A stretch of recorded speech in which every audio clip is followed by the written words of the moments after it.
Welcome back to Srimathi Sowjanya channel. ఈరోజు మన ఛానల్లో ఏంటి ఇలా ఇంట్రో ఇస్తున్నాను అనుకుంటున్నారా? ఒక చిన్న అనౌన్స్మెంట్ ఉందండి. అదేంటంటే సమ్మర్ హాలిడేస్ వచ్చేసాయి కదా, పిల్లలందరికీ హాలిడేస్ ఇచ్చేశారు. సో పిల్లలందరికీ మనం ఇంట్లో ఏదో ఒకటి నేర్పిద్దామని అనుకుంటాం ఈ సమ్మర్ హాలిడేస్లో. లైక్ స్విమ్మింగ్ అని, కరాటే అని, డాన్స్ అని, ఇలా రకరకాల యాక్టివిటీస్ అన్ని నేర్పిస్తూ ఉంటాం కదా పిల్లలకి. మరి ఇంట్లో పెద్దవాళ్ళు కూడా ఏదో ఒకటి నేర్చుకోవచ్చు కదా సమ్మర్‌లో. కోర్స్ పిల్లలు ఉంటారు. సమ్మర్‌లో అస్సలు పెద్దవాళ్ళకి ఖాళీ ఉండదు. బట్ ఇంట్లో నుంచే మనం ఏదో ఒకటి నేర్చుకున్నామనే సాటిస్ఫాక్షన్ ఉంటుంది కదా సమ్మర్‌లో. సో దానికోసం ఒక చిన్న ఐడియా నా దగ్గర ఉందండి. అదేంటంటే బేకింగ్ అన్నమాట. చాలా ఈజీ మెథడ్స్‌లో, ఈజీ ప్రాసెస్‌లో క్లియర్‌గా ఎక్స్‌ప్లెయిన్ చేస్తాను. పిల్లల బర్త్‌డేస్ ఉన్నాయనుకోండి, థీమ్ కేక్స్ మనం ఎలాగో బయట ఆర్డర్ చేస్తూ ఉంటాం కదా! అలా కాకుండా ఇంట్లో పెద్దవాళ్ళు మిగతా family members birthdays and anniversary functions లాంటి చిన్ని చిన్ని అకేషన్స్ అవుతూ ఉంటాయి కదా మన ఫ్యామిలీలో.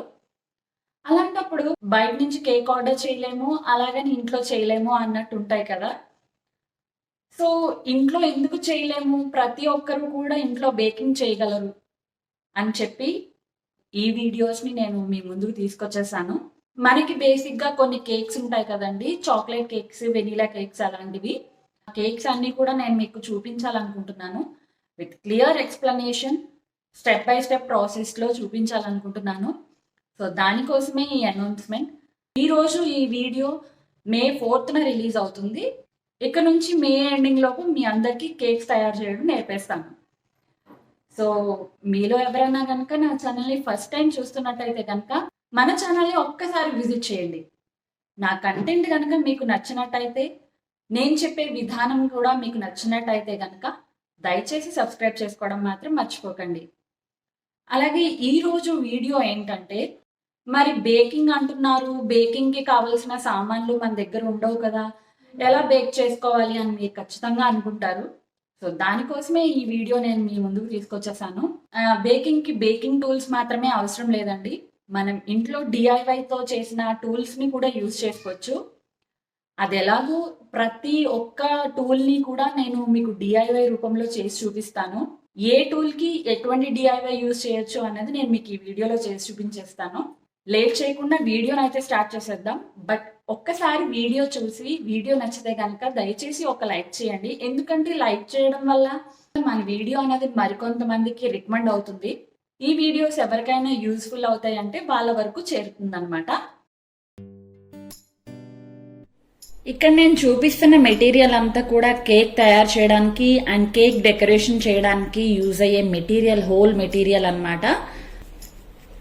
సో ఇక్కడ చూపిస్తున్న ప్రతి టూల్కి కూడా నేను డిఐవై టూల్ని చేసి చూపిస్తాను. వీడియో కొంచెం లెంగ్దీ అవుతుంది. కష్టపడి మీ అందరి కోసం చూపిద్దామని చెప్పి, అందరికీ యూజ్ అవుతుందని చెప్పి నేను ఈ వీడియోని తయారు చేశాను. సో వీడియో ఎండ్ వరకు చూడండి, డెఫినెట్గా చాలా యూజ్ఫుల్ అవుతుంది. సో వీడియోలోకి వచ్చేస్తే cake board, rotating table, measuring cups, measuring spoons, nozzles, అలాగే knives, 3 types of knives and scrapers, finishing చేయడం కోసం, ఐసింగ్ చేయడం కోసం, లేయర్స్ కట్ చేయడం కోసం. ఇవి వచ్చేసి స్క్రేపర్స్ అన్నమాట. ఆ తర్వాత ఎలక్ట్రికల్ బ్లెండర్ వచ్చేసి నాది కెంట్ కంపెనీది, 300 వాట్స్ది. విప్పింగ్ క్రీమ్ తయారు చేసుకోవడానికి, స్పాంజ్ కేక్స్ తయారు చేసుకోవడానికి చాలా బాగా యూజ్ అవుతుంది. ఇది వచ్చేసి స్టార్ విప్పింగ్ క్రీమ్ నాది, బేకరీ షాప్స్లో మాత్రమే దొరుకుతుంది. ఇది వచ్చేసి కేక్ స్లాబ్ అంతా బాగా ఫినిషింగ్ చేసుకోవడం కోసం యూజ్ అవుతుంది. సో ఇదంతా హోల్ మెటీరియల్ అన్నమాట. ప్రతి టూల్కి నేను రీప్లేస్మెంట్ చెప్తాను. ఫస్ట్ వచ్చేసి నేను ఇక్కడ రొటేటింగ్ టేబుల్ తీసుకున్నాను. ఆ రొటేటింగ్ టేబుల్ ఎలా చేయాలో చూపిస్తాను. కొంచెం బరువుగా ఉండే గిన్నెను ఒకటి తీసుకుని బోర్లించి దానిపైన ప్లేట్ పెట్టి ఇలా తిప్పుకుంటూ మనం డెకరేట్ చేసుకోవచ్చు. కాకపోతే ప్లేట్ అనేది పడిపోయే ఛాన్స్ ఉంటుంది కాబట్టి ఒక డిఫరెంట్ ఐడియా ఏంటంటే, స్పిన్నర్స్ ఉంటాయి కదా, ఆ స్పిన్నర్ తీసుకోవాలి. దానికి 2-వే ప్లాస్టర్ పెట్టి బౌల్కి స్టిక్ చేయాలి. అలాగే నేను చూపించిన ప్లేసెస్లో 2-వే ప్లాస్టర్ని పెట్టి దానిపైన మీకు కావలసిన సైజులో ఉండే ప్లేట్ని పెట్టి బాగా స్టిక్ చేసుకోవాలి. ఇలా స్టిక్ చేసుకున్న తర్వాత అంతేనండి, రొటేటింగ్ టేబుల్ రెడీ అయిపోయింది. మనకి ఎంత ఫాస్ట్గా కావాలంటే అంత ఫాస్ట్గా కూడా రొటేట్ అవుతుంది. తెలిసిన విషయమే, స్పిన్నర్ చాలా ఫాస్ట్గా రొటేట్ అవుతుంది కదా, ఆ విధంగానే రొటేట్ అవుతుంది. అసలు ఏ మాత్రం పడిపోతుందనే అవకాశం లేదండి, ఎందుకంటే 2A ప్లాస్టర్ తోటి గట్టిగా మనం స్టిక్ చేస్తాం కాబట్టి. ఇది ఒక యూనిక్ ఐడియా, నచ్చితే ఫాలో అవ్వండి.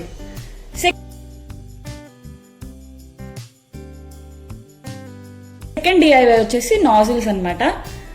నాజిల్స్ కూడా మనం డిఐవైలో చేసుకోవచ్చు. ఏంటంటే అయిపోయిన పేస్ట్లు ఉంటాయి కదా, అది కానీ లేదంటే ఫెయిర్ అండ్ లవ్లీ శాచెట్స్ కానీ ఇలాంటివి ఉంటాయి కదా, వాటిని కట్ చేసేసుకుని శుభ్రంగా వాష్ చేసేసుకోవాలి.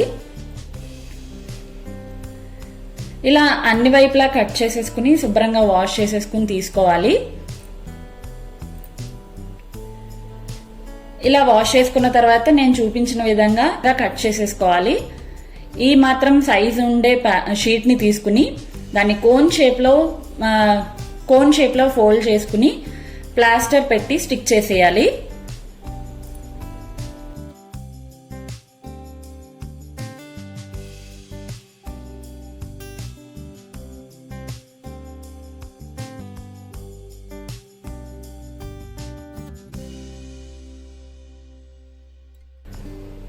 ఇలా ప్లాస్టర్తో స్టిక్ చేసిన తర్వాత పైన కోన్ షేప్లో వచ్చింది కదా, దాన్ని కూడా మనం లెవెల్గా రౌండ్గా షేప్లో చేసేసుకోవాలి.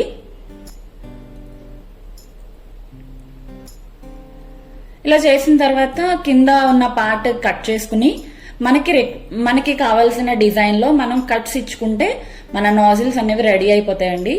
నాజిల్స్ ఎలా పనిచేస్తాయో సేమ్ ఇది కూడా అలాగే పనిచేస్తాయి, ఏ మాత్రం డిఫరెన్స్ అయితే ఉండదు. ఈ షీట్స్ వచ్చి కొంచెం థిక్గా ఉంటాయి కదా, కాబట్టి నాజిల్స్ ఎలా వర్క్ చేస్తాయో సేమ్ అదే విధంగా వర్క్ అవుతాయి, ఏం డౌట్ లేదనమాట. సో ఇలా జిగ్జాగ్ కట్స్ ఇచ్చేసుకుంటే మనకి ఫ్లవర్ నాజిల్ రెడీ అయిపోతుంది అనమాట. అలాగే ఇంకొక నాజిల్ కూడా నేను తయారు చేసి చూపిస్తున్నాను.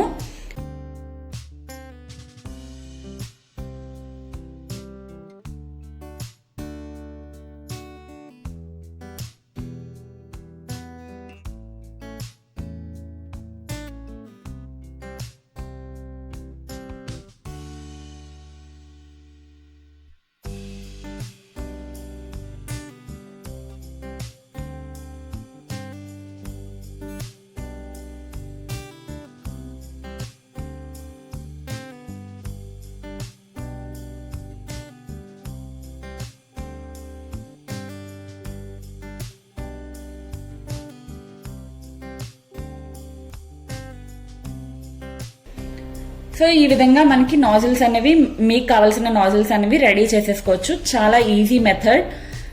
సో ఈ ఐడియా కూడా మీకు నచ్చితే ఫాలో అయిపోండి. ఇది సెకండ్ ఐడియా అన్నమాట, నాజిల్స్ టూల్కి రిప్లేస్మెంట్.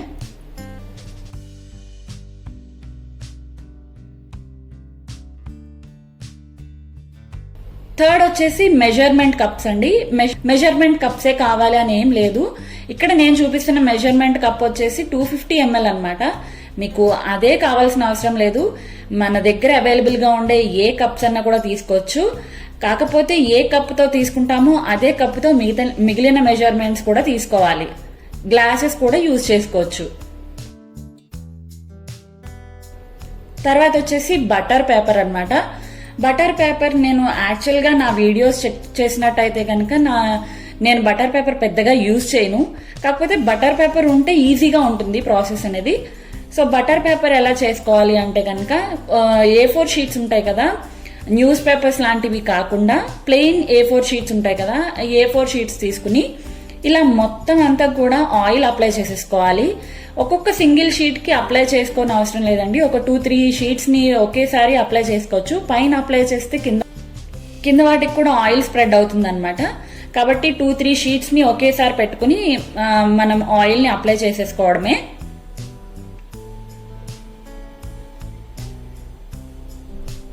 ఇలా మొత్తం అప్లై చేసుకున్న తర్వాత రివర్స్ చేసిన తర్వాత రివర్స్ చేస్తే కింద ఉన్న పేపర్స్కి ఇంకెక్కడైనా ప్యాచెస్ ఉంటే వాటిని కూడా ఆయిల్తో అప్లై చేసేసుకోవాలి. ఇలా రెండు వైపులా కూడా షీట్స్ని ఇలా స్టిక్ చేస్తూ లాగామంటే మనం మొత్తం ఆయిల్ అంతా కూడా ఎక్కడ గ్యాప్స్ లేకుండా మొత్తం అంతా కూడా ఆయిల్ అప్లై అయిపోతుంది. ఇలా అప్లై చేసిన తర్వాత దీన్ని సన్లైట్ లో కానీ ఫ్యాన్ కింద కానీ కూడా ఆరబెట్టేసుకుంటే నెక్స్ట్ డేకి బటర్ పేపర్ రెడీ అయిపోతాయి.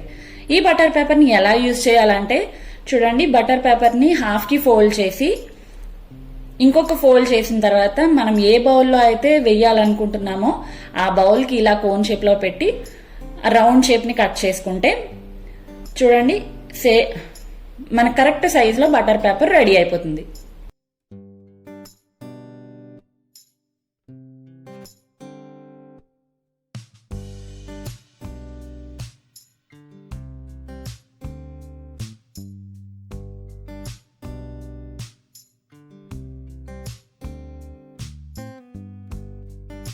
నెక్స్ట్ వచ్చేసి పైపింగ్ బ్యాగ్స్ డిఐవై అండి.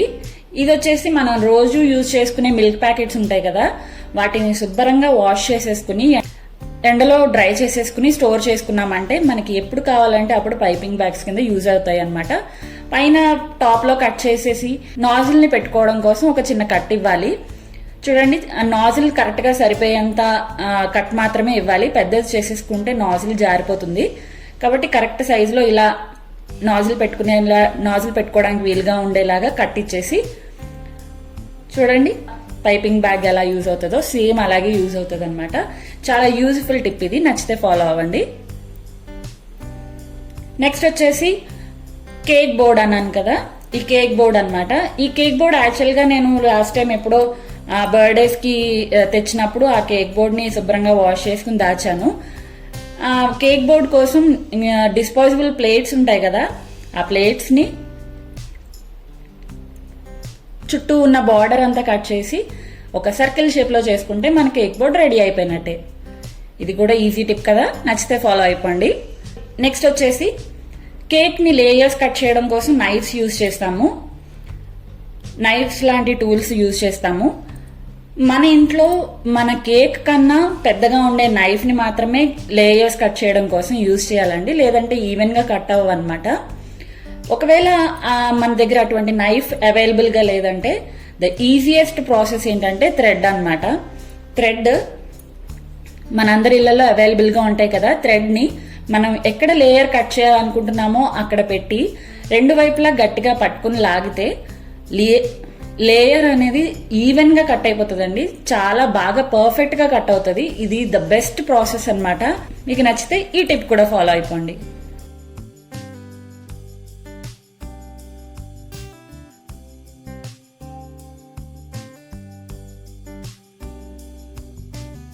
నెక్స్ట్ వచ్చేసి షుగర్ పౌడర్ అని చెప్తాం కదా. షుగర్ పౌడర్ ఏంటంటే పౌడర్ షుగర్ తీసుకునేటప్పుడు ఎప్పుడు కూడా మనకి హాఫ్ కప్ షుగర్ పౌడర్ కావాలంటే దానికంటే కొంచెం తక్కువ షుగర్ని తీసుకుని మిక్సర్ జార్లో మిక్సీ చేసేస్తే మెత్తని పౌడర్ లాగా మిక్సీ చేసేయాలి. ఇలా మిక్సీ చేసేస్తే చూడండి మనం తీసుకున్న షుగర్ కన్నా ఎక్కువ అమౌంట్ షుగర్ పౌడర్ వస్తుంది. మనం హాఫ్ కప్ కన్నా తక్కువ షుగర్ తీసుకున్నాం కదా, సో మనకి హాఫ్ కప్ కన్నా కొంచెం ఎక్కువే షుగర్ పౌడర్ వచ్చేస్తుంది. నెక్స్ట్ టిప్ వచ్చేసి చాక్లెట్ గనాచ్ అండి. చాక్లెట్ గనాచ్ వచ్చేసి 2 టైప్స్ ఉంటాయి కదా, వైట్ చాక్లెట్ లేదంటే డార్క్ చాక్లెట్. అలాగా వైట్ చాక్లెట్ యూజ్ చేస్తే వైట్ గనాచ్ అవుతుంది. Normal Dairy Milk chocolates use చేస్తే డార్క్ చాక్లెట్ గనాచ్ అవుతుంది. ఈ డైరీ మిల్క్ చాక్లెట్ ని పీసెస్ కింద కట్ చేసేసుకుని ఒక బౌల్లో వేసి ఒక 3 టేబుల్ స్పూన్ మిల్క్ ని యాడ్ చేయాలి. ఆ తర్వాత డబుల్ బాయిలర్ మెథడ్ లో ఈ చాక్లెట్ అనేది మెల్ట్ చేయాలన్నమాట. డబుల్ బాయిలర్ మెథడ్ కోసం ఒక బౌల్లో వాటర్ వేసి దానిపైన ఈ బౌల్ ని పెట్టి మిక్స్ చేసుకుంటూ చాక్లెట్ అనేది మెల్ట్ చేసుకోవాలి. ఒక 2-3 నిమిషాల తర్వాత మన చాక్లెట్ పూర్తిగా మెల్ట్ అయిపోతుంది. డార్క్ కలర్ లో కూడా వస్తుంది అనమాట. మంచి స్మూత్ అండ్ షైనీ టెక్స్చర్ లో వస్తుంది అనమాట. కేక్ పైన మిడిల్ లో వేయడం గానీ డిప్స్ కింద చేయడం గానీ చాలా బాగా యూజ్ అవుతుంది అనమాట ఈ చాక్లెట్ గనాచ్ అన్నది. మీకు కావాల్సిన అమౌంట్ లో మీరు వేసుకోవచ్చు అనమాట. నేను ఇక్కడ చూపించింది 10 రూపీస్ చాక్లెట్ మాత్రమే. మీకు ఇంకొంచెం ఎక్కువ గనాచ్ కావాలంటే 20 రూపీస్ 40 రూపీస్ లాంటి చాక్లెట్స్ ఉంటాయి కదా, వాటిని యూజ్ చేసుకోవచ్చు. నేను సరదాగా ఒక కేక్ మీద వేసుకుని ట్రై చేశాను, టేస్ట్ అయితే అదిరిపోయిందనమాట, చాలా బాగుంది. మీకు నచ్చితే ఈ టిప్ కూడా ఫాలో అయిపోండి.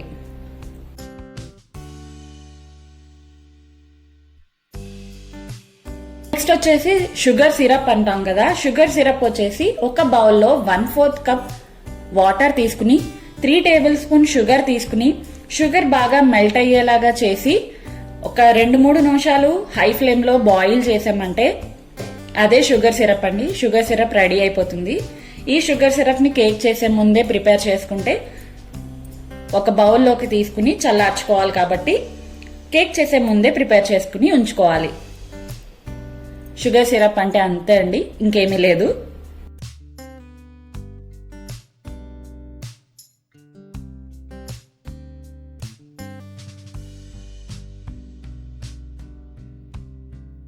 నెక్స్ట్ టిప్ వచ్చేసి చాకో చిప్స్ చేస్తున్నాను.